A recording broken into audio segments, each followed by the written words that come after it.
The vacuum of space enveloped the horizon's edge, its matte black surface broken only by rivulets of silver that glistened as they caught the light of a distant, dying sun. Commander Alex Reynolds clenched his jaw, hands white-knuckled on the armrests of his seat as the ship began its final approach. A thin sheen of sweat slicked the back of his neck, not from heat but from a cold, deep-rooted unease. "Visual on Ares Outpost," Dr. Elena Vasquez announced, breaking the heavy silence that had settled over the crew. Her voice was taut, like a piano wire strung too tight, and Reynolds didn't need to glance at her to know she felt it too. The silent, oppressive watchfulness of Mars. The base appeared on the screen, a cluster of geodesic domes and segmented metal corridors, once pristine and glistening in the sun's reflection, now scarred and dulled. No movement, no light.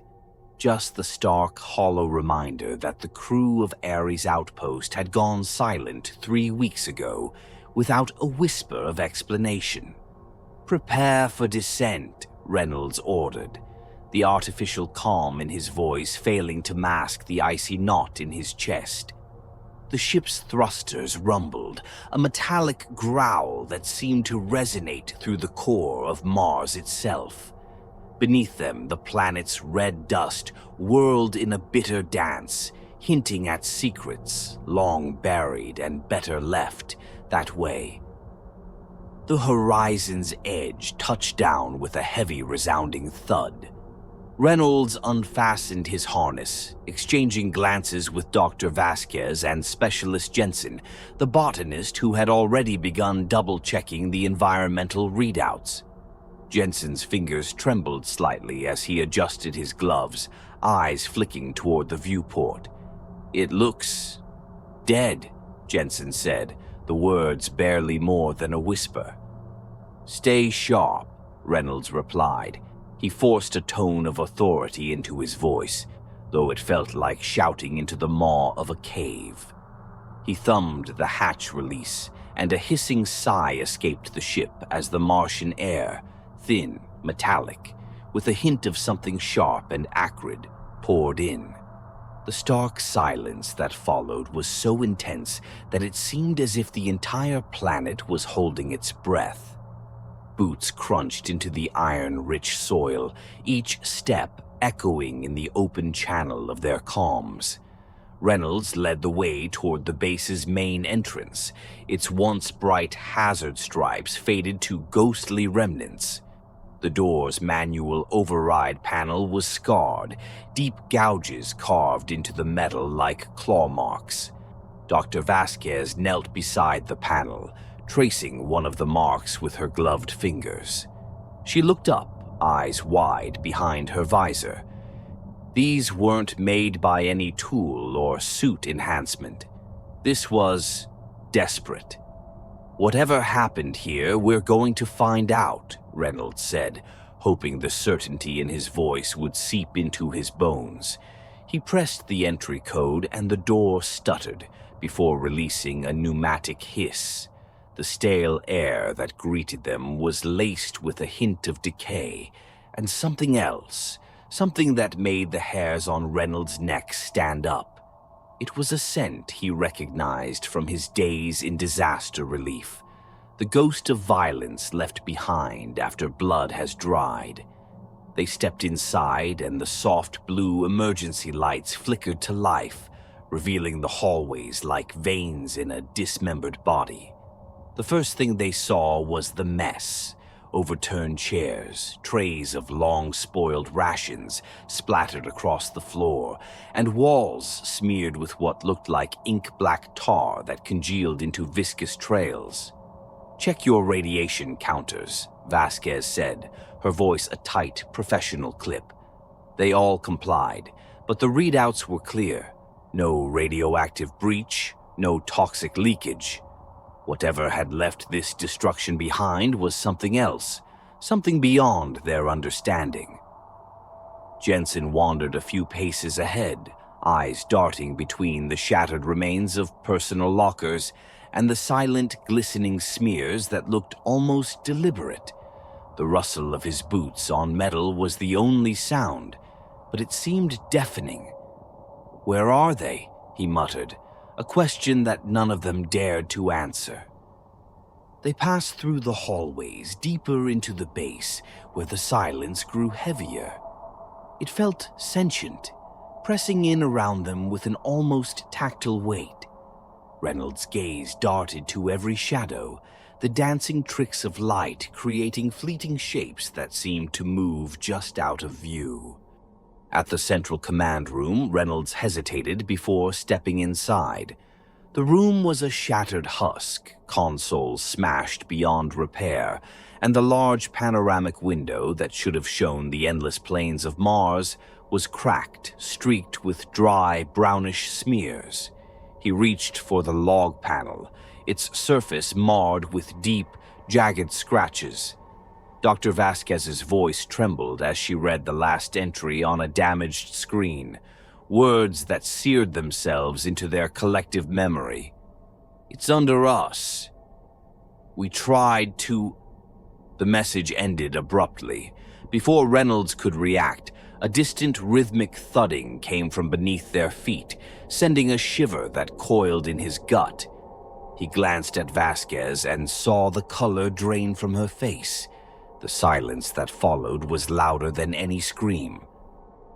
The hum of emergency power systems reverberated through the corridors of Ares Outpost, a constant reminder that whatever had once thrived here was long gone. Yet, the silence seemed to breathe, deepening and narrowing the walls around them.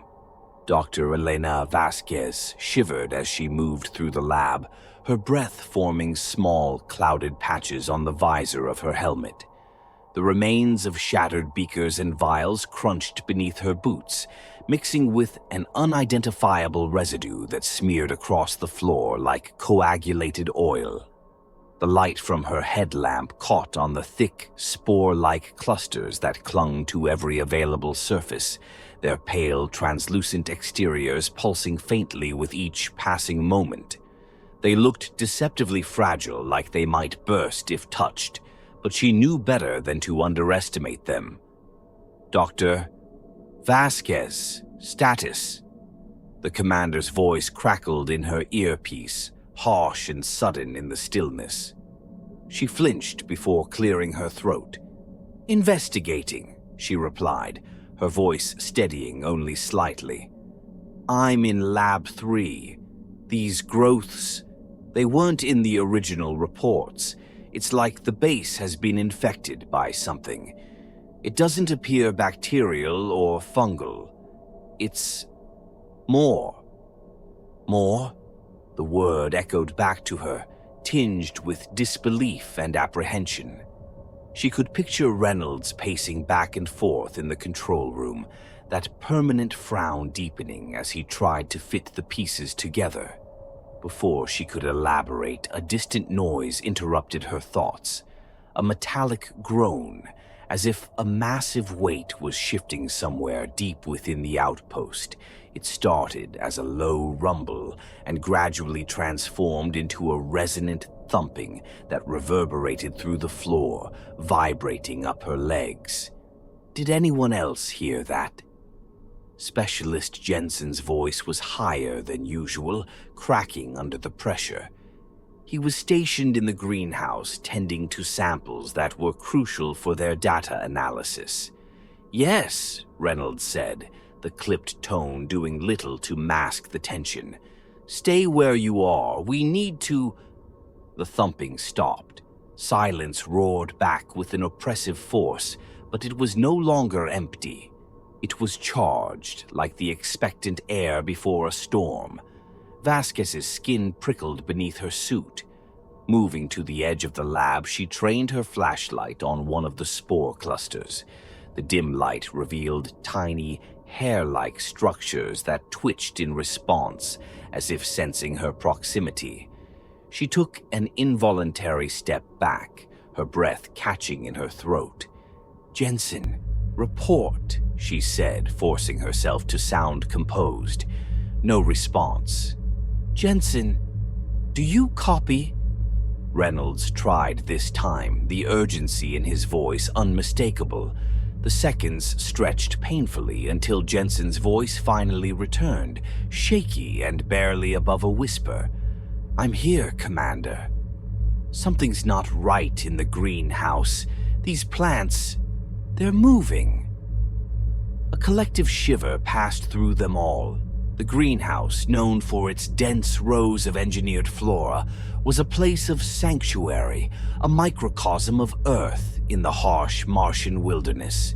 If it had changed, if something had infiltrated even there. "Pull back, Jensen. Get to the control room," Reynolds ordered, the mask of composure cracking just enough for Vasquez to hear the underlying dread. Vasquez's flashlight flickered. The thin beam dimmed and brightened erratically, casting strange, stuttering shadows that seemed to leap across the room. She shook it, cursing under her breath, but the light did not steady. She wasn't the only one experiencing it. The glow from the emergency strips lining the hallway outside the lab began to pulse, mimicking a heartbeat. An alien rhythm that was too regular, too alive. "Dr. Vasquez." Reynolds' voice was a bark in her ear, and she nearly dropped her flashlight. "Fall back to the control room, now." She took a last, wary look at the spore clusters, their subtle, rhythmic pulsing perfectly aligned with the thudding beneath the base. They weren't just reacting, they were communicating. The realization struck her with a cold finality that clenched around her chest like a vice. She sprinted into the corridor, the echo of her footsteps swallowed by the unsettling pulse. As she turned a corner, she collided with Jensen, his eyes wide with terror, sweat glistening on his brow despite the cool temperature. His mouth moved as if to speak, but a sudden shudder passed through the floor, knocking them both off balance. The base groaned once more, a sound that rose from beneath them like a buried giant stirring. The lights flickered, dimmed, and then burst back to life in an intense, blinding glare. Vasquez squinted, shielding her eyes, just as a shuffling, wet sound reached them, a noise that came from just beyond the sealed maintenance hatch at the far end of the corridor. It was a slow, dragging noise, punctuated by an intermittent chittering that made Vasquez's skin crawl. Jensen scrambled backward, eyes locked on the sealed hatch, which bulged inward as if struck from the other side. The shuffling stopped, leaving only the sound of their ragged breathing. Vasquez dared a glance at Jensen, who was shaking, his lips forming silent, frantic prayers. "Back to the control room," she whispered, unable to break the tense silence with anything louder. The pulse beneath the floor resumed, a deliberate, steady thrum that seemed to mock them with every beat. The control room door slid shut behind them with a heavy clang. Reynolds stood there, watching them with eyes that were too calm, too knowing. He tapped a screen that displayed a feed of the lower sublevels, blackness except for the occasional shift of an indistinct, glistening shape.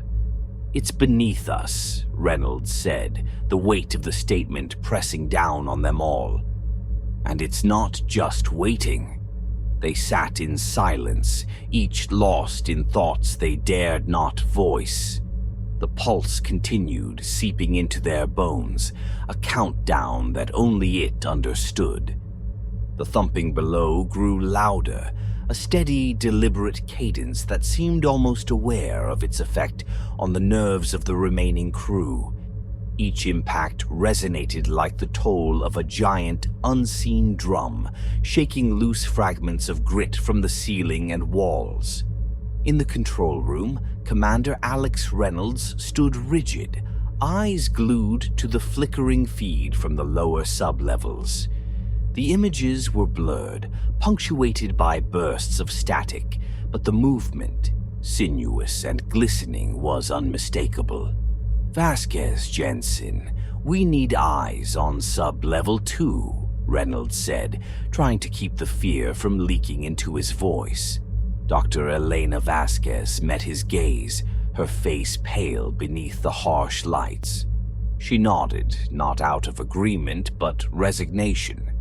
They both knew that staying holed up would mean certain death. Whatever was hunting them wasn't going to stop. "I'll go," Jensen said, his voice thin and frayed. He tried to sound brave, but the tremor in his hands betrayed him. He tightened his jaw and pushed himself to his feet, grabbing a flashlight and a long metal pry bar from the emergency toolkit. The greenhouse specialist, who once found solace in the delicate balance of plants and soil, now stared down the dark corridor with wide, fearful eyes. "Not alone," Vasquez said, gripping his arm with a gloved hand. She hesitated only a second before adding, "I'll cover you." Reynolds opened his mouth to protest, but the words died in his throat. There was no room for dissent. The walls seemed to press in closer with every second, and the rhythmic thumping from below felt like a clock ticking down to their final breath. They left the control room, flashlights cutting jagged, shifting paths through the darkness. The emergency lights continued their erratic pulse, illuminating splashes of congealed black substance that streaked across the walls and pooled in the crevices of the floor. Vasquez forced herself to breathe slowly, to keep her racing heart from betraying her growing panic. Halfway down the hall, the thumping shifted, as if the thing below had sensed their movement and was now following them, pacing their steps beneath the floor panels. Vasquez's pulse quickened, her ears straining to pick up the faintest of sounds. She glanced back at Jensen, who looked ready to bolt. A sharp clang erupted from a nearby vent, a metallic scream that made them both jump and swing their lights wildly toward the source. The vent cover trembled, a thin film of moisture oozing from its slats. Vasquez swallowed hard, the taste of copper sharp on her tongue.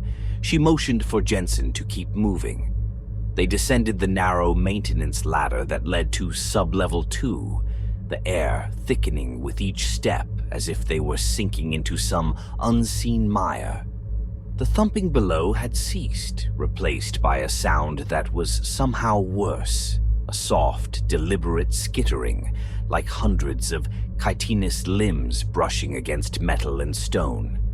They reached the bottom, flashlights sweeping over the open space. The storage area was large, filled with stacked crates and defunct machinery, shrouded in layers of Martian dust. It was cold and silent, but the silence felt predatory, ready to pounce. "Stay close," Vasquez whispered, her voice swallowed by the pressing dark. Jensen's eyes darted left and right, his flashlight shaking as he pointed it toward every imagined movement. Then they heard it. A low, clicking growl, deep and resonant, echoing from just beyond the reach of their lights. Vasquez froze, her breath catching in her throat. The sound wasn't natural. It resonated with a malign intelligence. The beam of her flashlight swept across the floor, catching the gleam of something wet and reflective. The black tar-like substance shimmered as it spread out in looping tendrils, as if beckoning them forward. A sudden movement. Jensen screamed, the sound cut short as he was wrenched backward into the darkness, the flashlight spiraling from his grasp and clattering to the ground. The light cast wild, spinning shadows that danced along the walls, fleeting images of limbs that bent and twisted in impossible ways. Vasquez's own scream choked in her throat as she lunged for him, her fingers brushing the empty space where he had just stood. "Jensen!" she shouted, the word echoing back at her, warped and mocking. The silence returned, oppressive and final, broken only by the wet, tearing sound that came from somewhere deep within the darkness. She backed up, heart thundering, flashlight fixed on the spot where Jensen had been. The tar-like substance began to shift, rippling as if stirred by an unseen hand. Something emerged from the shadow, a grotesque mass of sinew and segmented limbs that clicked against the floor with rhythmic certainty. Its body shimmered with a dark, iridescent sheen, eyes like voids reflecting the terror of its prey. Vasquez stumbled back, the cold grip of horror paralyzing her. The thing moved, advancing with a predator's patience, its limbs reaching forward and retreating in a grotesque dance. It tilted its head, or what passed for one, and released a guttural, clicking growl that reverberated in her chest. She turned and ran, the sounds of pursuit echoing behind her, each skittering step a drumbeat against her sanity. The latter was a blur of metal and motion as she scrambled up, fingers slipping on the cold rungs, slick with sweat. She burst into the hallway, gasping, and slammed the emergency seal shut behind her, just as something slammed against it from the other side, denting the reinforced metal outward. Reynolds stood at the end of the hall, eyes wide with horror, as Vasquez staggered toward him. The thumping resumed, louder and more insistent, shaking the floor so hard that cracks splintered through the walls. "Where's Jensen?" Reynolds shouted, though his expression already told her he knew. "Gone," she said, the word tasting bitter in her mouth. "It's here, and it's hunting." The base shuddered as another crash echoed from below, and for the first time Reynolds looked truly afraid. The hunt had begun, and they were already the prey. The control room was dimly lit, the emergency lights casting everything in sickly shades of red and shadow. Dr. Elena Vasquez slumped against the shattered console, her breath coming in ragged gasps as the cold air scraped at her lungs. The deep rhythmic thumping had stopped, replaced by a silence so heavy it seemed to absorb every sound, every heartbeat. Commander Alex Reynolds stood across from her, his eyes distant, haunted by the echo of footsteps that were no longer there. The base had become a mausoleum, each room a testament to their colleagues' final, desperate moments. Now it was just the two of them, or so they hoped. A sudden tremor jolted through the floor, sending a shiver of dread up Vasquez's spine. The thing beneath them, the thing that had already taken so much, was moving again. But this time it felt different. It felt like victory. "Reynolds," Vasquez said, her voice cracking as she reached out with trembling fingers toward the communication panel. "We have to send a final report. If anyone ever comes, they need to know." Reynolds nodded, the movement stiff, almost robotic. His eyes never left the dark corner of the room where the shadows seemed to coil and shift, as if alive. "Do it," he whispered, each syllable drawn taut with fatigue and a resigned kind of fear. Vasquez's fingers flew across the keypad, inputting the sequence to activate the base's recorder. Static hissed to life, followed by the green blink of a signal awaiting her voice. She swallowed the knot in her throat, closing her eyes to block out the oppressive darkness pressing in on them. "This is Dr. Elena Vasquez of the Horizon's Edge. To anyone who finds this transmission, know that Ares Outpost has fallen. We came here searching for answers, for hope, but found something ancient, something that doesn't belong on this world or any other. It's not a machine, not a storm or a glitch in the environment. It is alive, and it learns." She paused, her chest heaving as the sound of movement crept up through the floor. A slow scraping noise, punctuated by clicks that sounded almost curious. Reynolds met her gaze, his expression hollow. The thumping returned, gentler now, almost teasing. "It started with the spores," she continued, her voice shaking. "A life form that adapts and evolves, weaving itself into the fabric of the base. It's sentient. No, more than that. It anticipates. It hunts." The console flickered, a surge of static crackling across the screens. One monitor, cracked and leaking pixels, showed the lower level. A shadow moved, slick and alien, its limbs stretching and curling like the tendrils of a nightmare. Vasquez's breath caught as it tilted what might have been its head, almost as if listening. Reynolds clenched his fists, his knuckles white under the dim, pulsing lights. He took a step forward, a shudder passing through him. "We won't make it, will we?" The question was rhetorical, whispered more to the darkness than to her. Vasquez pressed her lips into a thin line, fighting back the urge to scream. Number. But someone else might. If they hear this, if they know what's waiting. She turned back to the panel, tears streaking down her cheeks, smudged by the grime and sweat of days without sleep. "Whoever you are, do not come. Mars is lost." A sudden crash, louder than before, shattered the silence. The hatch leading to the lower sublevels buckled outward, a deep dent appearing in the metal. Reynolds stepped back, eyes wide with the raw edge of panic. The thing beneath them was no longer content to wait. Vasquez's hand hovered over the send button, shaking so hard she could barely press it. The thump of her heartbeat in her ears drowned out everything else. Everything but the wet, tearing sound that came from the corridor outside the control room.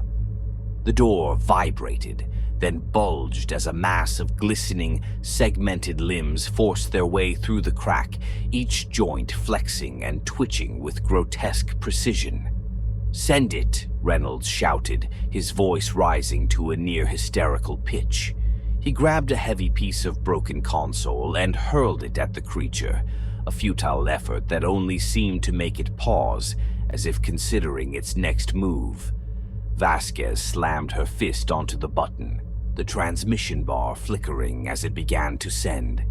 "It's done," she said, exhaling the words in a whisper, more to herself than to anyone else. She turned to look at Reynolds one last time, seeing him as the man she'd known before Mars, before this nightmare, a steadfast leader reduced to the last moments of his humanity. The door burst inward, metal screaming as it was torn from its hinges. The thing that emerged was neither wholly insect nor mammal, but something caught in between, its surface a nightmare of undulating carapace and muscle. Eyes like black pits locked onto Reynolds, and he stood paralyzed, transfixed by the intelligence that gleamed within them. Vasquez felt the tremble in her legs give way, and she sank to the floor as the emergency lights finally sputtered out. Darkness consumed the room, broken only by the flashing green light of the transmission, complete notification. The last sound the comms captured was not a scream, but a low, resonant chittering, a sound that spoke not just of hunger, but of triumph. Then the recording cut to static, and silence settled over the base once more, cold and infinite under the dead, watching stars,